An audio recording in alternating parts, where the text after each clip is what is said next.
अस्सलाम वालेकुम। हमारा टॉपिक है आज का decision making and problem solving. इसमें हम सीखेंगे कि हमने किस तरीके से डिसीजन करना है एज ए मैनेजर। किस क्या क्या स्टेप्स होंगे, उसके क्या फैक्टर्स अफेक्ट कर रहे होते हैं मैनेजर्स को डिसीजन करते हुए। प्रॉब्लम कैसे हमने सॉल्व करनी है, मैनेजर्स के क्या क्या स्टाइल्स होंगे प्रॉब्लम सॉल्व करने के लिए। मैनेजर की बात हम असल में इसलिए कर रहे हैं कि वेदर चाहे आप केमिस्ट्री के स्टूडेंट हैं, चाहे आप आईटी के हैं, चाहे आप मैनेजमेंट के, इकोनॉमिक्स के हैं, किसी भी फील्ड में आप हैं, तो आपने किसी ना किसी को मैनेज करना है। जब आप टीम लीड होंगे ना, चाहे आप लेबॉर्ट्री में काम कर रहे हैं, 2-3 लोगों के साथ मिलके आप उनको लीड कर रहे हैं, तो आपने एक मैनेजरियल रोल भी प्ले करना है, अपने लोगों को, चीज़ों को मैनेज करना है ताकि जो भी डिज़ायर्ड आउटकम है वो आप बेहतर तरीके से अचीव कर सकें। इसलिए आपको डिसीजन मेकिंग प्रोसेस का भी पता होना चाहिए, प्रॉब्लम्स किस तरह से हैंडल होती हैं, बेहतर कौन-सा स्टाइल होता है, ये सारी चीज़ें आपको पता होना ज़रूरी है। फिर हम क्वांटिटेटिव टूल्स जो हैं वो नेक्स्ट सेशन में कर रहे होंगे, 4th पॉइंट। अच्छा, मैनेजर जो है वो हमने मैनेजमेंट की डेफिनेशन पढ़ी होगी पहले कि मैनेजर जो है वो प्लान करता है, ऑर्गेनाइज करता है, लीड करता है और कंट्रोल करता है, ठीक है। कुछ डेफिनेशंस 5 चीज़ों को कैटर करती हैं: planning, organising, staffing, leading and controlling. तो बेसिकली ये 5 की 5 चीज़ें जो है ना, ये डिफरेंट टाइप्स के डिसीजंस हैं जो एक मैनेजर ने लेने होते हैं। तो सक्सेस किस चीज़ पे डिपेंड करती है कि कितना इफ़ेक्टिवली उसने डिसीजन लिया है, कितने आउटकम्स जो अचीव करने थे वो हो गए हैं, कितने परसेंट सक्सेस है उसकी इफ़ेक्टिवनेस, इस चीज़ को मेज़र कर रही होती है। और डिसीजन की क्वालिटी कितनी अच्छी है, ये सारी चीज़ें डिपेंड करती हैं, डिसाइड करती हैं कि मैनेजर जो है वो सक्सेसफुल है। अब एक मैनेजर जो है वो डिसीजन लेता है और वो कामयाब हो जाता है, सारे डिसीजंस में रिजल्ट्स अचीव कर लेता है, उसकी वर्थ, और एक मैनेजर जो डिसीजन तो लेता है लेकिन रिजल्ट्स अचीव नहीं कर सकता, उसकी वर्थ में बहुत ज़्यादा फ़र्क होता है। तो हमने सीखना है कि हम किस तरीके से बेहतर डिसीजन ले सकते हैं। अब डिसीजंस सिचुएशन टू सिचुएशन जो है ना वो वेरी करते हैं। कुछ शॉर्ट टर्म डिसीजंस होते हैं, आपको फ़ौरन लेने पड़ते हैं, और कुछ डिसीजंस को लेने के लिए ना आपके पास एम्पल टाइम होता है, प्रॉपर प्लानिंग करके, इवैल्यूएट करके अल्टरनेटिव्स को डिसीजन ले सकते हैं। डिसीजन मेकिंग प्रोसेस में बेसिकली 7 स्टेप्स हैं। सबसे पहले हमने प्रॉब्लम को डिफ़ाइन करना होता है, आइडेंटिफ़ाई करना होता है बेसिकली कि एग्ज़ैक्टली इश्यू क्या है। इश्यूज़ हमें कैसे पता चलते हैं, जैसे बुखार होता है तो बॉडी हीट अप हो जाती है बंदे की, चीक्स वगैरह रेड होना शुरू हो जाती हैं। इस तरह की कुछ ज़ाहिरी सिचुएशंस देख के हम आइडेंटिफ़ाई कर रहे होते हैं कि बंदे को बुखार लग रहा है, फिर हम उसको डॉक्टर के पास चेकअप वगैरह के लिए लेके जाते हैं। इसी तरह से मैनेजर भी है जो वो सिम्पटम्स देखता है। जैसे ये कुछ सिम्पटम्स हैं कि अगर प्रॉफ़िट्स वगैरह कम हो गए हैं या सेल्स कम हो रही हैं, तो इसका मतलब है मार्केट रिसर्च प्रॉपर नहीं है। फर्दर इस पे काम करने की ज़रूरत है। ऐसी कौन-सी चीज़ है जो कस्टमर्स लाइक कर रहे हैं लेकिन हम उसको सेल नहीं कर रहे, या हम उसको बना नहीं पा रहे, या उस तरीके से राइट प्लेस पे हम उसको पहुँचा नहीं पा रहे जहाँ पे कस्टमर्स आते हैं। फिर अगर हाई कॉस्ट बेयर करनी पड़ रही हैं हमें, हमारे कंपैटिटर्स वही चीज़ कम पैसों में बना रहे हैं, तो इसका मतलब है हमारे डिज़ाइन में इश्यू है, या हमारे एम्प्लॉइज़ जो है वो प्रॉपर्ली उसको सही तरीके से प्रोसेस को फ़ॉलो नहीं कर पा रहे बनाने में, उनके बनाने में मसले मसाइल हैं। इसी तरह से हमारी जो टीम है मैनेजमेंट की, वो अगर उनका मोरल डाउन है, वो पॉज़िटिव एनर्जी नहीं है, वो सही तरीके से नहीं काम कर पा रहे, तो इसकी क्या प्रॉब्लम, मतलब ये एक सिम्पटम है। इसकी रीज़न्स क्या हो सकती हैं, अंडरलाइंग प्रॉब्लम इसकी होगी कि मैनेजमेंट और सबऑर्डिनेट्स के दरमियान में ना कम्युनिकेशन गैप है। अगर वो आपस में बात करते हैं, तो बहुत सारे इश्यूज़ जो है ना वो वैसे ही रिज़ॉल्व हो जाते हैं। इसी तरह से हाई एम्प्लॉयी टर्नओवर है, उसकी क्या प्रॉब्लम हो सकती है इस सिम्पटम की, कि आपकी पे बहुत कम है, या जो बंदा आपने जिस काम पे लगाया हुआ है, वो आपके लिए सूट ही नहीं करता। बहुत ज़्यादा अगर एब्सेंटीज़्म है, लोग गैर हाज़िर रहते हैं, तो इसका मतलब है कि लोग जो हैं वो अपने आप को वैल्यूड फ़ील नहीं करते, वो आना नहीं चाहते फ़र्म में, ठीक है? तो इस तरह से सिम्पटम्स को देखते हुए हमने प्रॉब्लम आइडेंटिफ़ाई करनी है। इसी तरह से सेकंड स्टेप हमारा होगा डिसीजन मेकिंग प्रोसेस में कि लिमिटिंग फैक्टर्स क्या हैं। इकोनॉमिक्स वगैरह में और ओवरऑल आप अपने इर्द-गिर्द देख लें, नेचुरल चीज़ है कि आप, हमारे पास जो रिसोर्सेज़ हैं ना वो कम है। हमारे पास पैसे कम होते हैं, हमारी ख्वाहिशें ज़्यादा होती हैं कि हमने इन पैसों से ये भी करना है, वो भी करना है। इसी तरह से नेचुरल रिसोर्सेज़ की हम बात कर लें, मॉनेटरी रिसोर्सेज़ की बात कर लें, किसी भी टाइप के रिसोर्सेज़ की बात कर लें, तो चीज़ें हमारे पास कम होती हैं। अल्टरनेटिव्स ज़्यादा होते हैं जिनके ऊपर हम इन रिसोर्सेज या चीज़ों को कंज्यूम कर सकते हैं या करना चाहते हैं।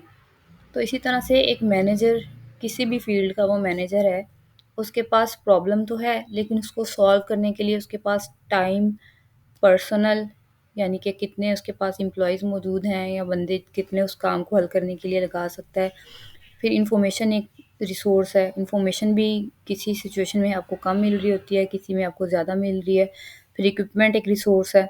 इन सारी चीज़ों को आपने देखना है ये कि इनमें से क्या चीज़ अबंडेंट है, आप यूज़ कर सकते हैं और कौन-सी चीज़ जो है वो कम है या कौन-कौन से हर्डल्स या बॉटलनेक्स आ रहे हैं, लिमिटिंग फैक्टर्स आ रहे हैं जो कि आपको मसला करेंगे इस प्रॉब्लम को सॉल्व करने में। तो आपने बेस्ट पॉसिबल सॉल्यूशन करना है, सैटिस्फाइज़ करना है, रैशनल डिसाइड करना है। रैशनल डिसीजन होता है कि using limited resources to the most important problem to solve the most important problem, ठीक है? इसको रैशनैलिटी या अक्लमंदी कह रहे होते हैं। तो आपने लिमिटेड रिसोर्सेज को यूज़ करते हुए बेस्ट पॉसिबल तरीके से मिनिमम रिसोर्सेज को यूज़ करते हुए प्रॉब्लम को सॉल्व करना है। थर्ड आपका स्टेप होगा जी, डेवलप करने हैं अपने पोटेंशियल अल्टरनेटिव्स। अब जो भी आपके रिसोर्सेज हैं उन सारी चीज़ों को देखते हुए आपने देखना है कि प्रॉब्लम आइडेंटिफाई होगी फर्स्ट स्टेप में। आपके पास लिमिटिंग फैक्टर्स भी आ गए कि कौन-कौन सी चीज़ें हैं जहाँ वो प्रॉब्लम करेंगी जाके। तो अब आपने इन दोनों चीज़ों को देखते हुए अल्टरनेटिव्स डिसाइड करने हैं कि मैं इस तरीके से भी प्रॉब्लम को सॉल्व करता हूँ, ये मेरा प्लान ए है, ये मेरा प्लान बी है, ये मेरा प्लान सी है, ठीक है? नंबर ऑफ़ अल्टरनेटिव्स आपने डिसाइड कर लेने हैं। इस पे कोई हार्ड एंड फास्ट रूल नहीं है कि आपने 2 करने हैं, 3 करने हैं, 7 करने हैं, जितने पॉसिबल आप कर सकते हैं। मोस्टली पोटेंशियल अल्टरनेटिव्स के लिए ना ब्रेनस्टॉर्मिंग सेशंस होते हैं। अब ब्रेनस्टॉर्मिंग क्या होती है?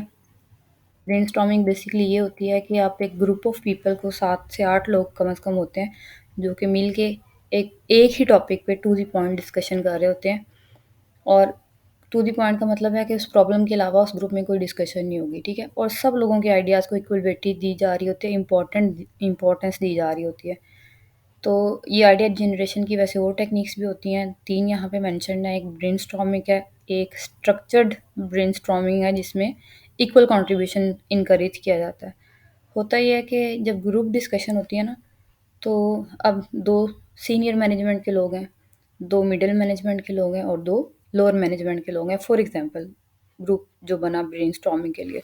तो उसमें नेचुरली ये होगा कि जो सीनियर मैनेजमेंट है ना वो ज़्यादा वोकल होती है, कॉन्फिडेंस ज़्यादा होता है अथॉरिटी की वजह से, वो ज़्यादा पार्टिसिपेटिव होते हैं। लेकिन जो लोअर मैनेजमेंट के लोग या एम्प्लॉइज़ होंगे आम, वो दबा-दबा फ़ील करेंगे, वो उतना ज़्यादा खुल के ओपनली डिस्कस नहीं कर सकेंगे।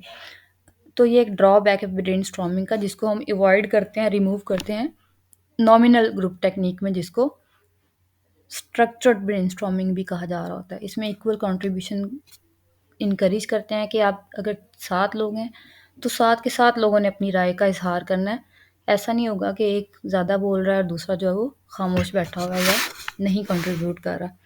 इसी तरह से एक डेल्फी टेक्निक होती है, इसमें फ़िज़िकल मीटिंग नहीं होती लोगों के दरमियान में, कोई ऑनलाइन पोर्टल इस तरीके से कोई एडजस्टमेंट करके या ईमेल्स वगैरह के ज़रिए एक ग्रुप लीडर होता है जो रिटन क्वेश्चनर्स फॉरवर्ड कर रहा होता है और उसकी बेस पे आंसर्स वगैरह कलेक्ट करके तमाम पार्टिसिपेंट से डिसीजन कर रहा होता है। अच्छा, आइडिया जनरेशन की टेक्निक्स जो है ना वो सिर्फ ये 3 नहीं है। There are number of techniques of idea generation. आप मुख्तलिफ तरीकों से लोगों से आइडियाज़ ले सकते हैं। लेकिन अभी क्योंकि हमारे कॉन्टेक्स्ट में ये 3 डिस्कस हुई हुई हैं तो हम इन्हीं के ऊपर रहेंगे। आपका अल्टरनेटिव डिसाइड हो गया, उसके बाद अब 4th स्टेप आएगा कि एनालाइज़ करें इन अल्टरनेटिव्स को। अब वो कैसे हमने करना है? फिज़िबिलिटी चेक करें कि क्या ये हो भी सकता है या नहीं। इफ़ेक्टिवनेस चेक करें। आप लोगों ने इफ़ेक्टिवनेस और एफिशिएंसी पढ़ा होगा। इफ़ेक्टिवनेस बेसिकली ये होता है कि जो डिज़ायर्ड आउटकम किसी चीज़ का है, वो पॉसिबल वो अचीव भी कर सकता है या नहीं कर सकता। ये इफ़ेक्टिवनेस होती है कि जो आउटकम चाहिए वही मिल रहा है और कितनी परसेंट मिल रहा है। कॉन्सिक्वेंसेस देखें कि अगर ये अल्टरनेटिव मैं चूज़ करता हूँ तो कहीं इसका नेगेटिव इफ़ेक्ट तो नहीं है। अगर पॉजिटिव इफ़ेक्ट है तो वो कितना पॉजिटिव है। तो ये 3 चीज़ों पे हमने एनालाइज़ करना अल्टरनेटिव्स को। स्टेप्स क्या हैं एनालाइज़ करने के? सबसे पहले हम प्रोस एंड कॉन्स उसके हर अल्टरनेटिव की डिसाइड कर लेंगे। जो हमने पीछे अल्टरनेटिव्स डिसाइड किए थे ना पॉसिबल, 6 थे, 7 थे या 3 थे, उन सब अल्टरनेटिव्स के हम अलग-अलग पॉज़िटिव और नेगेटिव पॉइंट्स इकट्ठे कर लेंगे कि अगर इसको करेंगे तो इसके ये फ़ायदे हैं और ये नुकसानात हैं। उसके बाद हर अल्टरनेटिव का हम सीबीए करेंगे, cost and benefit analysis. Pros and cons हमें मिल गया ना, तो वही कॉस्ट और बेनिफिट्स हैं, लेकिन अब हम उनके क्वांटिफाई कर रहे हैं स्टेप सेकंड स्टेप में। उनको कोई मॉनेटरी वेट असाइन कर रहे होंगे, कोई उनको नंबर या वैल्यू असाइन कर रहे होंगे based on the nature of that alternative. उसके बाद हम प्रोबेबिलिटी स्कोर्स कैलकुलेट करेंगे। वो कैसे कैलकुलेट कर रहे होंगे, फर्दर उसके 3 स्टेप्स हैं कि हर अल्टरनेट के जो पॉइंट्स हैं, प्रोस एंड कॉन्स हैं, उन फैक्टर्स को हम वेटेज दे रहे होंगे। उनको रैंक करेंगे पहले, जो सबसे इम्पोर्टेंट है वो फर्स्ट नंबर पे आ जाएगा, सेकंड नंबर पे जो उससे come and so on.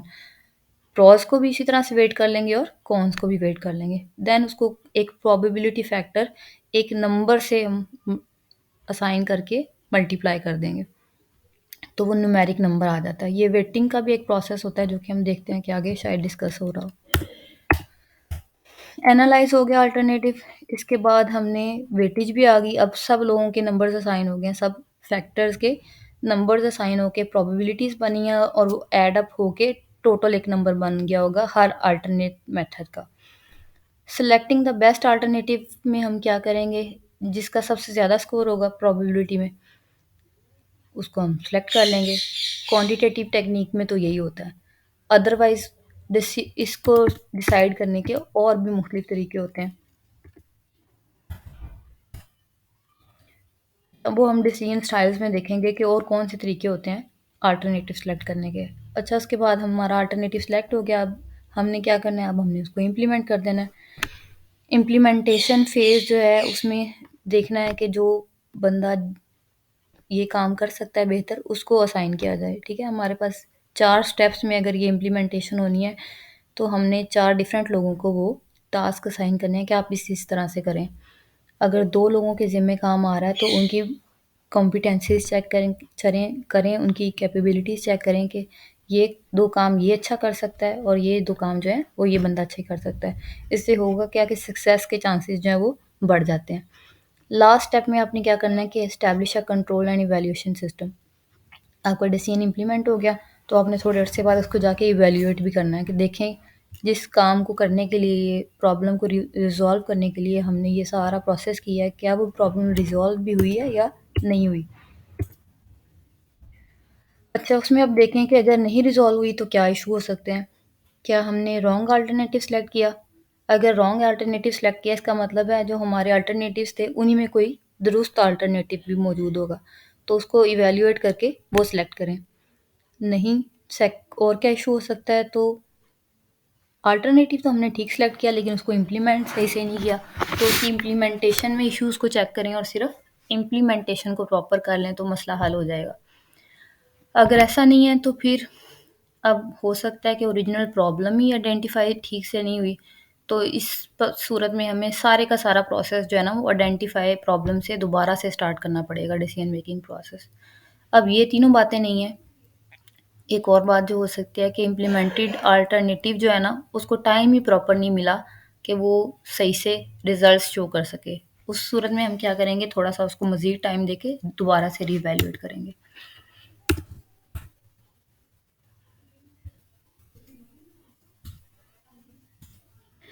Okay जी, कुछ कंडीशंस होती हैं जो कि डिसीजन मेकिंग को इन्फ्लुएंस कर रही होती हैं। मतलब किन-किन कंडीशंस में हम किस-किस तरह के डिसीजंस ले सकते हैं।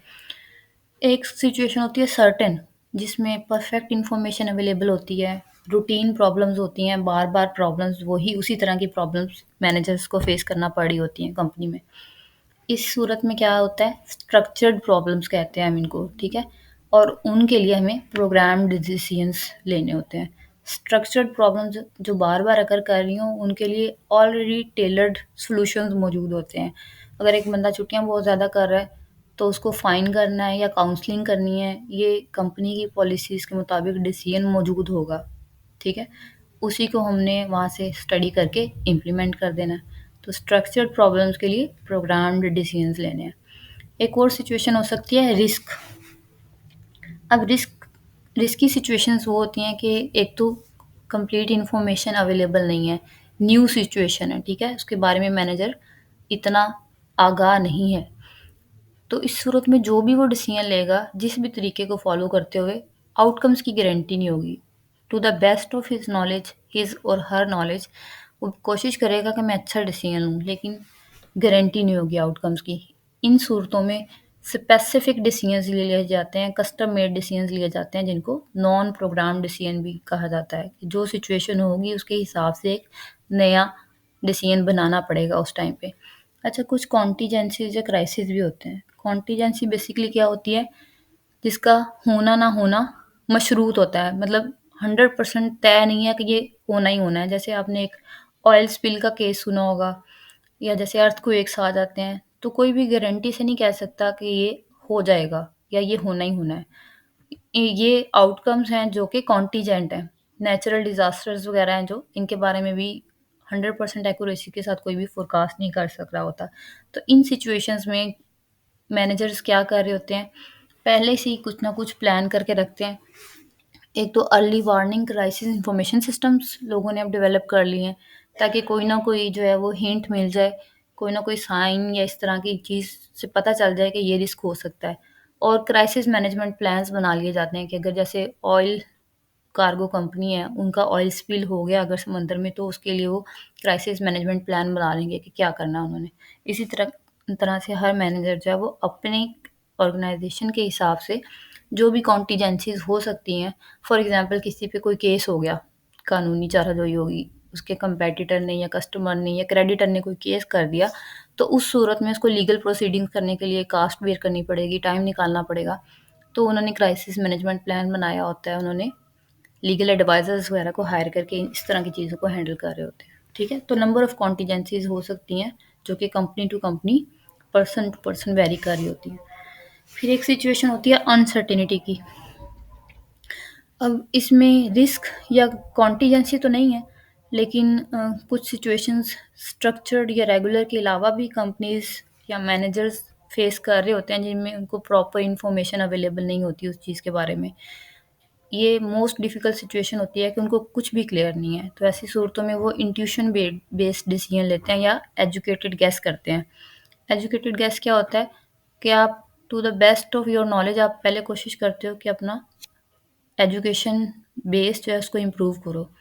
उसके बाद आप देखोगे, मतलब जितना उसके बारे में जान सकते हो, सिमिलर प्रॉब्लम्स लोगों ने फेस की या इसी से मिलती-जुलती फेस की, आप उनको स्टडी करें, उनके केस स्टडीज़ वगैरह पढ़ें, और फिर आप अपनी जजमेंट के बेस पे एक डिसीजन ले लें। अब मैनेजर्स के ना डिसीजन मेकिंग स्टाइल्स भी डिफरेंट होते हैं। कुछ लोग होते हैं जो वो रेशनल डिसीजन कर रहे होते हैं। अब ये डिपेंड करता है सिचुएशन पे भी, कितना टाइम आपके पास सॉल्यूशन इम्प्लीमेंट करने के लिए, डिसीजन लेने के लिए अवेलेबल है। इस सारी चीज़ों पे भी ये स्टाइल्स डिपेंड कर रहे होते हैं। हो सकता है एक बंदा एक सिचुएशन में रैशनल डिसीजन ले रहा हो, स्टेप बाय स्टेप प्रोसेस करता हो। कुछ अर्जेंट सिचुएशन में उसको इंट्यूटिव डिसीजंस भी लेने पड़ते हैं, ठीक है? तो रैशनल डिसीजंस वो होते हैं जिसमें स्टेप बाय स्टेप प्रोसेस को फॉलो करके क्वांटिटेटिव टेक्निक्स को यूज़ करते हुए हम प्रॉपर वेटिंग स्कोरिंग करते हैं, और देन उसकी बेस पे हम डिसीजन ले रहे होते हैं, हाईएस्ट प्रोबेबिलिटी सॉल्यूशन सेलेक्ट करते हैं। फिर एक स्टाइल होता है इंट्यूटिव, जिसमें गट फीलिंग की बेस पे डिसीजन होते हैं, आर्बिट्रेरी और पर्सनल एक्सपीरियंस बेस्ड। मतलब सबकॉन्शियस में एनालाइज करता है मैनेजर, और उसकी बेस पे डिसाइड कर लेता है कि ये बेस्ट सोल्यूशन है। अब वो सबकॉन्शियस में आप या मैं या कोई भी लेमैन ऐसे ही डिसाइड नहीं करता, उनका उसके पीछे ईयर्स ऑफ एक्सपीरियंस होता है। उस तरह की उन्होंने काफ़ी सारी सिचुएशंस फेस की होती हैं, जिसकी बेस पे वो बड़ा स्ट्रांगली उसको रिलेट करके डिसाइड कर लेते हैं। फिर एक स्टाइल होता है प्री डिस्पोज्ड। इसमें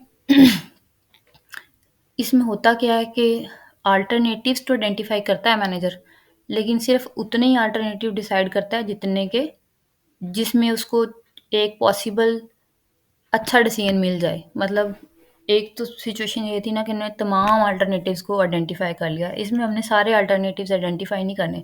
हम एक अल्टरनेट आइडेंटिफ़ाई करेंगे, उसको इवैल्यूएट करेंगे, पॉसिबल सॉल्यूशन नहीं है, ड्रॉप्ड। फिर दूसरा करेंगे, पॉसिबल सॉल्यूशन नहीं है, ड्रॉप्ड।